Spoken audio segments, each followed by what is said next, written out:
নারায়ণগঞ্জের সোনারগাঁও উপজেলার বারোদি ইউনিয়নে শীতার্থ মানুষের মাঝে কম্বল বিতরণ করেছে কবির হোসেন মৃধা ফাউন্ডেশন। ফাউন্ডেশনের চেয়ারম্যান কবির হোসেন মৃধার উদ্যোগে প্রায় ৩০০টি অসহায় ও দুস্থ পরিবারের মাঝে উন্নত মানের কম্বল বিতরণ করা হয়েছে। আগামীতেও এই ধরনের মানবিক কার্যক্রম অব্যাহত থাকবে বলেও জানিয়েছেন তিনি। এমন উদ্যোগ দরিদ্র মানুষের কষ্ট লাঘবে গুরুত্বপূর্ণ ভূমিকা পালন করবে বলে জানিয়েছেন স্থানীয়রা।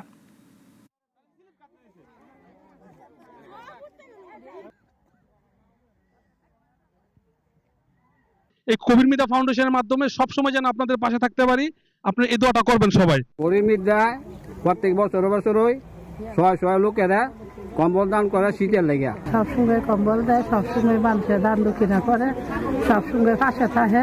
আমরা গরিব মানুষ, আমরা পাইয়া শান্তি পাই, তো হে মানুষের লেগে তো আমরা কানু।